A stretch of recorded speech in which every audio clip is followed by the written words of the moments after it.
इस वीडियो को लाइक करें, हमारे चैनल को सब्सक्राइब कर बेल आइकन जरूर प्रेस करें हमारी न्यू वीडियो सबसे। सभा में जब पांडवों ने अपनी पत्नी को दांव पर लगा दिया, युधिष्ठिर, धर्मराज, लेकिन उस दिन के लिए युधिष्ठिर को सबसे बड़ा अधर्मी कहना चाहिए। मैंने द्रौपदी चीरहरण पर स्वरचित एक कविता की रचना की है। द्रौपदी चीरहरण का प्रसंग बड़े ही दारुण रूप से और बड़े ही अलग ढंग से मैं आपके सामने प्रस्तुत करता हूं। आप सुनिए, कविता के माध्यम से सुनिए, झांकी के माध्यम से शांति से देखिए और समझिए कि उस सभा में क्या अनर्थ हुआ था उस दिन। अगर भगवान श्री कृष्ण ना होते तो क्या हो जाता। कहते हैं, भरी सभा में जब दुर्योधन ने द्रौपदी को जुए में जीत लिया तो उसने दुशासन को आदेश दिया, द्रौपदी हमारी दासी है और उसे भरी सभा में घसीटते हुए लाया जाए। युधिष्ठिर से सबसे पहले मेरा प्रश्न है कि युधिष्ठिर ने ऐसी गलती कैसे कर दी। कविता के माध्यम से मैंने सभा में बैठे हुए सारे महापुरुष से प्रश्न किए हैं। उस प्रश्न को आप कविता में सुनिए और समझिए। बड़ी ही रोचक कविता है, आप सुनकर समझिए और प्रसंग का अवलोकन भी कीजिए। हटा दीजिए। कहते हैं, भरी राज्यसभा लगी हुई है। कविता यहां से जन्म लेती है। बड़े बड़े महापुरुष बैठे हुए हैं और सबके बीच दुशासन द्रौपदी को लेकर आता है। युधिष्ठिर से मेरा पहला प्रश्न, मैंने पहला प्रश्न युधिष्ठिर से किया है, युधिष्ठिर ने द्रौपदी को दांव पर कैसे लगाया। कविता के माध्यम से आप उस प्रश्न को सुनिए। क्या प्रश्न है? युधिष्ठिर से पहला प्रश्न, हे धर्मराज मुझे बताओ ये कैसा है धर्म तुम्हारा। यहां से कविता जन्म लेती है। हे धर्मराज मुझे बताओ ये कैसा है धर्म तुम्हारा, जुए में लुटाकर सब कुछ तुमने नारी का सम्मान भी हारा। जुए में लुटाकर सब कुछ तुमने नारी का सम्मान भी हारा। हे धर्मराज मुझे बताओ ये कैसा है धर्म तुम्हारा, जुए में लुटाकर सब कुछ तुमने नारी का सम्मान भी हारा। नारी का। अगली पंक्ति सुनिए। कहते हैं, दुर्योधन और दुशासन को दुनिया गलत बताती है। दुर्योधन और दुशासन को दुनिया गलत बताती है, पर पत्नी पर भी दांव लगाते नियति तुमको ही पाती है। पर पत्नी पर भी दांव लगाते नियति तुमको ही पाती है। यदि युधिष्ठिर ने द्रौपदी को दांव पर ना लगाया होता तो दुर्योधन ने अपमान नहीं किया होता। इसलिए दुर्योधन से भी बड़ा गलत युधिष्ठिर ने किया था उसको। उसी को कविता के माध्यम से कहा गया। दुर्योधन और दुशासन को दुनिया गलत बताती है, पर पत्नी पर भी दांव लगाते नियति तुमको ही पाती है। पर पत्नी पर भी दांव लगाते नियति तुमको ही पाती है। कहते हैं, दुशासन ने द्रौपदी के बालों को जब छुआ था, कविता में सुनिए क्या हुआ था तब। दुशासन ने द्रौपदी के बालों को जब छुआ था, मानो वो मनुष्य नहीं पाप का एक कुआं था। वो मनुष्य नहीं पाप का एक कुआं था। दुशासन ने द्रौपदी के बालों को जब छुआ था, मानो वो मनुज नहीं पाप का एक कुआं था। मानो वो मनुज नहीं पाप का एक कुआं था। कैसे कैसे महापुरुष थे उस सभा में बैठे हुए, कविता में सुनिए। यहां से मेन कविता जन्म लेती है। कहते हैं, भीम की गदा भी थी अर्जुन के तीर भी। भीम की गदा भी थी अर्जुन के तीर भी। चक्रवर्ती सम्राट भी थे और बड़े बड़े वीर भी। चक्रवर्ती सम्राट भी थे और बड़े बड़े वीर भी। भीम की गदा भी थी अर्जुन के तीर भी। चक्रवर्ती सम्राट भी थे और बड़े बड़े वीर भी। हाय सामने ही सबके द्रौपदी को वो खींच लाया। हाय सामने ही सबके द्रौपदी को खींच लाया। बालों से घसीटता सभा के बीच लाया। बालों से घसीटता सभा के वो बीच लाया। हाय सामने ही सबके द्रौपदी को वो खींच लाया। दुशासन के बारे में कहा गया कविता के माध्यम से। सामने ही सबके द्रौपदी को वो खींच लाया। बालों से घसीटता सभा में वो नीच लाया। बालों से घसीटता सभा में वो नीच लाया। कहते हैं, कितने बड़े बड़े महापुरुष वहां चुप बैठे थे। सुनिए, कविता के माध्यम से बताया गया, ओढ़ कर भी घूंघट अभी आई न थी जहां। सुनिए द्रौपदी की स्थिति क्या थी। ओढ़ कर भी घूंघट अभी आई न थी जहां, पांडवों की महारानी अर्धनग्न थी वहां। पांडवों की महारानी अर्धनग्न थी वहां। ओढ़ कर भी घूंघट अभी, घूंघट में भी द्रौपदी लोगों के सामने नहीं आई थी, बड़े बुजुर्गों के सामने। कुल की लाज थी, कुल वधू थी, लेकिन उसको अर्धनग्न अवस्था में, उसने पूरी तरह कपड़े नहीं पहने थे, एक वस्त्र में लिपटी हुई थी और घसीटता हुआ दुशासन लेकर आता है। ऐसा दारुण दृश्य था वो। उसी को कविता में सुनिए। कहते हैं, ओढ़ कर भी घूंघट अभी आई न थी जहां, पांडवों की महारानी अर्धनग्न थी वहां, पांडवों की महारानी अर्धनग्न थी वहां।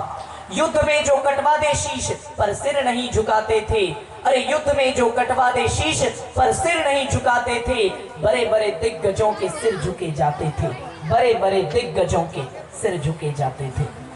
कहते हैं, युद्ध में जो झुका दे शीश, युद्ध में जो कटवा दे शीश पर सिर नहीं झुकाते थे, बड़े बड़े दिग्गजों के सिर झुके, बड़े बड़े दिग्गजों के सिर झुके जाते थे। सुनिए कौन कौन दिग्गज चुप बैठे थे, किनके किनके सिर झुके हुए थे, तो समझिए।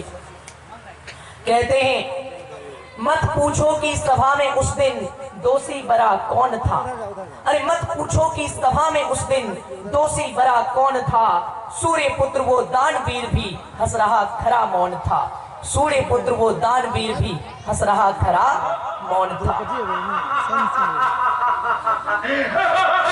सभी हंस रहे थे, सभी मौन थे, सब धर्मात्मा थे, लेकिन सबकी बुद्धि भ्रष्ट थी। ये सूर्य पुत्र और दानवीर मैंने किसके लिए कहा? कर्ण के लिए। कर्ण का इंट्रोडक्शन। मत पूछो कि सभा में उस दिन दोषी बड़ा कौन था, सूर्य पुत्र वो दानवीर भी हंस रहा खरा मौन था, सूर्य पुत्र वो दानवीर भी हंस रहा खरा मौन था। कहते हैं, नायक हो तुम कर्ण हमारे, कर्ण मुझे बहुत प्रिय हैं, हम सबके नायक हैं, लेकिन कर्ण की मति भी भ्रष्ट हो गई थी। उसी को कविता में सुनिए क्या कहा मैंने। नायक हो तुम कर्ण हमारे, पर यहाँ खलनायक बन जाते हो, जग के सबसे बड़े योद्धा होकर भी ये सब क्यों रोक न पाते हो, क्यों रोक न पाते हो। नायक हो तुम कर्ण हमारे, पर यहाँ खलनायक बन जाते हो, जग के सबसे बड़े योद्धा होकर भी ये सब क्यों रोक न पाते हो, क्यों रोक न पाते हो। कहते हैं, कर्ण चुप थे, उसी को कविता में कहा गया, जग के सबसे बड़े योद्धा होकर भी ये सब क्यों रोक न पाते हो, क्यों रोक न पाते हो। दानवीर कर्ण तुमको मानते महान हम, दानवीर कर्ण तुमको मानते महान हम, अगर उस वक्त ले लेते दुशासन के प्राण तुम, अगर उस वक्त ले लेते दुशासन के प्राण तुम।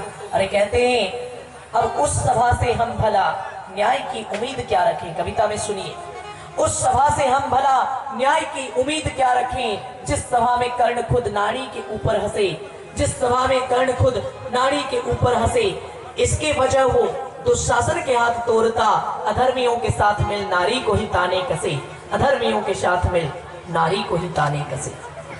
कहते, उस सभा से हम भला न्याय की उम्मीद क्या रखें, जिस सभा में कर्ण खुद नारी के ऊपर हंसे, इसके वजह वो दुशासन के हाथ तोड़ता, अधर्मियों के साथ मिल नारी को ही ताने कसे, अधर्मियों के साथ मिल नारी को ही ताने कसे। आगे सुनिए, कर्ण से मेरी शिकायत हो गई, युधिष्ठिर से शिकायत हो गई, कर्ण से शिकायत हो गई, युधिष्ठिर से शिकायत हो गई। आगे की शिकायत अर्जुन से, समझिए अर्जुन से शिकायत अगली पंक्ति कविता में। कहते हैं, पार्थ तुम्हारी धनुर्विद्या भी उस दिन जाने क्यों लाचार थी, पार्थ तुम्हारी धनुर्विद्या भी उस दिन जाने क्यों लाचार थी, बिन बाण चलाए अर्जुन ने भी मानी अपनी हार थी, बिन बाण चलाए अर्जुन ने भी मानी अपनी हार थी। अरे विश्व का सबसे बड़ा धनुर्धर भी आज मौन है, विश्व का सबसे बड़ा धनुर्धर भी आज मौन है, पहचान नहीं पाओगे सभा में गांडीवधारी कौन है, पहचान नहीं पाओगे सभा में गांडीवधारी कौन है। अर्जुन के बारे में कहा गया, पार्थ तुम्हारी धनुर्विद्या भी उस दिन जाने क्यों लाचार थी, बिन बाण चलाए अर्जुन ने भी मानी अपनी हार थी। अरे विश्व का सबसे बड़ा धनुर्धर भी आज मौन है, पहचान नहीं पाओगे सभा में गांडीवधारी कौन है, पहचान नहीं पाओगे सभा में गांडीवधारी कौन है। तो ये कहते हैं, सब चुप थे, एक व्यक्ति थे जो कि चुप नहीं रहे। भीम भरी सभा में गरजे, भीम भरी सभा में गरजे, बोले सौगंध में लेता माटी की, दुशासन न चैन से सोऊंगा जब तक लहू न पीऊं छाती की। भीम भरी सभा में गरजे, बोले सौगंध में लेता माटी की, दुशासन चैन से न सोऊंगा जब तक लहू न पी लूं छाती की। कहते खून तो खौले हुए थे, खून तो खौले हुए थे, पर होठ मानो थे सिले। सुनकर भीम की चेतावनी, दुशासन के हाथ ना हिले। सुनकर भीम की चेतावनी, दुशासन के हाथ ना हिले। कहते हैं भीम भरी सभा में गरजे, बोले सौगंध में लेता माटी की, दुशासन न चैन से सोऊंगा जब तक लहू न पीऊं छाती की। खून तो खौले हुए थे पर होठ मानो थे सिले। सुनकर भीम की चेतावनी, दुशासन के हाथ ना हिले। सुनकर भीम की चेतावनी, दुशासन के हाथ ना हिले। कहते हैं असहाय ये समाज और असहाय ही ये राष्ट्र है। असहाय ये समाज और असहाय ही ये राष्ट्र है। पुत्र मोह में यहाँ कुछ भी न देखता धृतराष्ट्र है। पुत्र मोह में यहाँ कुछ भी न देखता धृतराष्ट्र है। राजा धृतराष्ट्र चुप था, इसीलिए सब चुप थे। उसी को मैंने कविता में लिखा। असहाय ये समाज और असहाय ही ये राष्ट्र है। पुत्र मोह में यहाँ कुछ भी न देखता धृतराष्ट्र है। पुत्र मोह में यहाँ कुछ भी न देखता धृतराष्ट्र है। कहते हैं धृतराष्ट्र पुत्र मोह के कारण चुप थे। उस अनर्थ को देख रहे बड़े बड़े आर्य थे। आर्य यानी महापुरुष। उस अनर्थ को देख रहे बड़े बड़े आर्य थे। गंगा पुत्र और चुप बैठे स्वयं द्रोणाचार्य थे। गंगा पुत्र और चुप बैठे स्वयं द्रोणाचार्य थे। जिनकी माता गंगा खुद शव पापों को धोती है, सारे धरा को शीतल करती फिर भी ना रोती है। जिनकी माता गंगा खुद सब पापों को धोती है, सारे धरा को शीतल करती फिर भी ना रोती है। वो भी केवल होठ काटते बैठे भीष्म पितामह थे। भीष्म पितामह भी चुप थे। वो भी केवल होठ काटते बैठे भीष्म पितामह थे। बुद्धि और ज्ञान जल उनके भी मानो गए बहते। बुद्धि और ज्ञान जल उनके भी मानो गए बहते। लाज लुटी जब एक अबला की, सारा जग शर्मसार था। लाज लुटी जब एक अबला की, सारा जग शर्मसार था। पांचाली पर टूटा उस दिन मानो दुख का पहाड़ था। पांचाली पर टूटा उस दिन मानो दुख का पहाड़ था। अब भगवान आएंगे। अब कविता की अगली पंक्ति में सुनिए भगवान कब आते हैं। कहते हैं बेबस हुआ पांच पति जब, बेबस हुआ पांच पति जब, खींचिए उसे। बेबस हुआ पांच पति जब, जगतपति तब आया था। अरे बेबस हुआ पांच पति जब, जगतपति तब आया था। छोटी सी साड़ी को कान्हा तुमने अनंत असीम बनाया था। छोटी सी साड़ी को कान्हा तुमने अनंत असीम बनाया था। संग कहते बेबस हुआ पांच पति जब, बेबस हुआ पांच पति जब, जगतपति तब आया था। अरे छोटी सी साड़ी को कान्हा तुमने अनंत असीम बनाया था। छोटी सी साड़ी को संग, छोटी सी साड़ी को कान्हा तुमने अनंत असीम बनाया था। छोटी सी साड़ी को कान्हा तुमने अनंत असीम बनाया था। कृष्ण के आशीष से बची द्रौपदी की लाज है। कृष्ण के आशीष से बची द्रौपदी की लाज है। पर महायुद्ध की परी नींव ही आज है। पर महायुद्ध की परी नींव ही आज है। कृष्ण के आशीष से बची द्रौपदी की लाज है। पर महायुद्ध की परी नींव ही आज है। पर महायुद्ध की परी नींव ही आज है। कृष्ण के आशीष से बची द्रौपदी की लाज है। पर महायुद्ध की पड़ी नींव ही आज है। अंत में मैं कहना चाहूंगा, अंत में मैं कहना चाहूंगा, शुक्र करो ये तब की बात है जब भगवान निकट हुआ करते थे। शुक्र करो ये तब की बात है जब भगवान निकट हुआ करते थे। ये उस जमाने की बात है जब कृष्ण प्रकट हुआ करते थे। ये उस जमाने की बात है जब, ये उस जमाने की बात है जब कृष्ण प्रकट हुआ करते थे। कहते हैं इस धर्म का भी क्या करें जिस कारण ही अधर्म हो। इस धर्म का, कविता की प्राण पंक्ति है, सुनिए ध्यान से। इस धर्म का भी क्या करें जिस कारण ही अधर्म हो। अरे नारी को पहले मान दो जिसकी भी आंखों में शर्म हो, नारी को पहले मान दो जिसकी भी आंखों में शर्म हो। इस धर्म का भी क्या करें जिस कारण ही अधर्म हो, नारी को पहले मान दो जिसकी भी आंखों में शर्म हो, नारी को पहले मान दो जिसकी भी आंखों में शर्म हो। कहते हैं नारी को जो इज्जत ना दे उस नर को धिक्कार है, नारी को जो इज्जत ना दे उस नर को धिक्कार है। अपमान हो किसी द्रौपदी का हमें नहीं स्वीकार है, हमें नहीं स्वीकार है। नारी को जो इज्जत ना दे उस नर को धिक्कार है, अपमान हो किसी द्रौपदी का हमें नहीं स्वीकार है, हमें नहीं स्वीकार है। कहते हैं कुछ भी न बदला अब तक, अंतिम पंक्ति कविता की सुनिए। कहते कुछ भी न बदला अब तक वैसे ही हालात हैं, कुछ भी न बदला आज तक वैसे ही हालात हैं। और आजकल तो चीरहरण बिल्कुल आम बात है, आजकल तो चीरहरण बिल्कुल आम बात है।